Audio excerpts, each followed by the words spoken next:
Here is today's featured headline in space.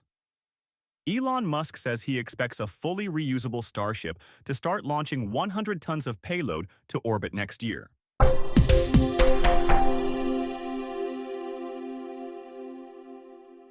Today is September 10th, 2025, and you're listening to Space News First Up. Here are today's other top headlines. The FCC has closed investigations into EchoStar after the company sold some of its spectrum holdings. NASA says it is not shifting to short-duration missions to low Earth orbit as it moves to commercial space stations. The CEO of Airbus says he is still very committed to combining his company's space business with those of two European rivals. And Maxar Intelligence will provide 3D maps and terrain data for a U.S. Army digital platform. First Up is produced by Space News, the industry standard for professional space journalism. Visit spacenews.com for breaking news, policy updates, and original analysis. We begin today with news that Elon Musk says he expects a fully reusable Starship to start launching 100 tons of payload to orbit next year. In an appearance at the All-In Summit Tuesday, he said version 3 of Starship should be able to place more than 100 tons into a useful orbit sometime next year with both the Super Heavy booster and Starship upper stage recovered and reused. Version 3, he said, is a gigantic upgrade from the current version 2, and cautioned there may be some initial teething pains with the new design. As part of that development, SpaceX has been testing new thermal protection system technologies on the current version of Starship. That included metallic tiles that didn't do so good on last month's test. SpaceX's Bill Gerstenmaier said at another conference this week, with the tiles oxidizing during re-entry and creating a rust-colored patina on much of the vehicle. The FCC has closed investigations into EchoStar after the company sold some of its spectrum holdings. The company said Tuesday it had received a letter yesterday from FCC Chair Brendan Carr dismissing probes into the company's 5G build-out obligations and use of terrestrial and mobile satellite services, MSS Spectrum A, WS4 Spectrum. The regulator launched the investigations in May, following claims by SpaceX and others that EchoStar had failed to meet 5G network deployment conditions and was leaving valuable frequencies idle. EchoStar told some 5G spectrum to AT&T and its MSS spectrum to SpaceX, the latter in a deal announced Monday. One analyst speculated that SpaceX could now launch a standalone cellular service as a bundle with its Starlink Ku-band satellite broadband offering, partnering with T-Mobile for indoor coverage where cellular signals from satellites are weak. NASA says it is not shifting to short-duration missions to low Earth orbit as it moves to commercial space stations. Part of the next phase of its commercial LEO destinations program is a demonstration mission lasting as little as 30 days on a commercial station, seen by some as a shift away from long-duration missions currently used on the International Space Station. At an Industry Day meeting Monday, agency officials said such short mission were not a long-term goal of the agency, but instead designed for this program as a way to test station systems while also performing some science, minimizing the impacts of any gap between the ISS and commercial stations. The CEO of Airbus says he is still very committed to combining his company's space business with those of two European rivals.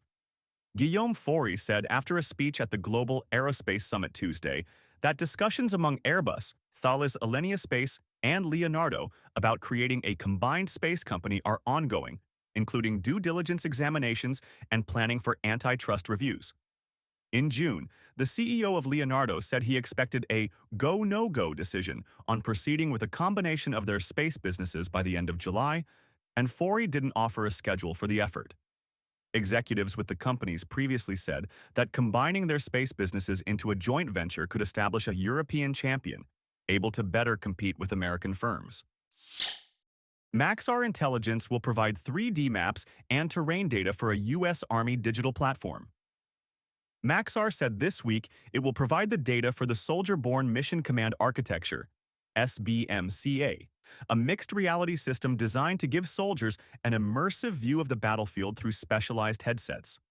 By feeding near real-time geospatial intelligence into soldiers' fields of view, SBMCA aims to give small units the kind of situational awareness typically available only at command centers. Anduril and Rivet, a startup backed by Palantir Technologies, won contracts to build prototype wearable devices for the program. Discover your next mission in the space industry with the Space News Job Exchange. Visit jobs.spacenews.com to find top aerospace roles and connect with leading employers. And for employers, use discount code JOBEX for 15% off your next purchase. In other news, a Progress cargo spacecraft undocked from the ISS Tuesday. The Progress MS-30 spacecraft, designated Progress 91 by NASA, undocked from the Russian segment of the station at 11:45 a.m. Eastern Tuesday ahead of a destructive re-entry. The spacecraft had been at the station since the beginning of March.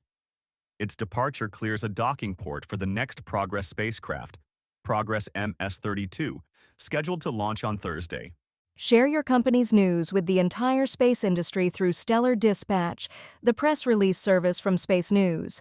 Learn more and use discount code SD2106 for 15% off when you submit yours at spacenews.com/stellardispatch. A European-led mission to the asteroid Apophis is on schedule ahead of key funding decisions. Officials with the Ramses mission said initial development of the spacecraft is on schedule, backed by funding provided by ESA last year. ESA member states will decide whether to provide full funding for the mission at its ministerial conference in November. Project leaders declined to provide an estimate of the cost of the mission, but said it should be less than Hera, another asteroid mission launched last year with a total cost of €363 million. ESA is partnering with Japan on Ramses, with the Japanese space agency JAXA seeking funding to provide a spacecraft instrument and solar arrays, as well as a launch of the spacecraft in 2028 on an H-3 rocket. A startup is entering the market for space burial services. Space Beyond is raising funds to fly a brick-sized CubeSat as soon as next year that would carry at least 1,000 capsules of cremated remains. Space Beyond is offering the service to customers for as low as $249, a fraction of the price from Celestis, which offers a range of space memorial missions from suborbital to the moon. Celestis said it's seeing strong demand for its premium offerings, which include 3-day launch events, with 40% annual growth over the last 5 years. PTI reports that the Indian company Hindustan Aeronautics Limited, HAL, has signed an agreement with the Indian Space Agency ISRO to commercialize a small launch vehicle. The agreement, signed Wednesday, will transfer technology for the Small Satellite Launch Vehicle, SSLV, to HAL and allow the company to produce the rocket for the next 10 years. SSLV is a solid-fuel rocket capable of placing up to 500 kilograms into orbit, but has only flown a few times.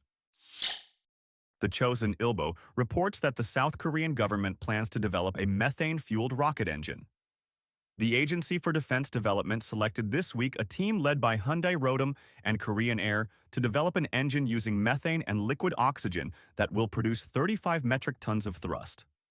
The project has raised questions in South Korea's space industry about whether the military may be usurping the country's space agency, KASA, in launch vehicle technology development.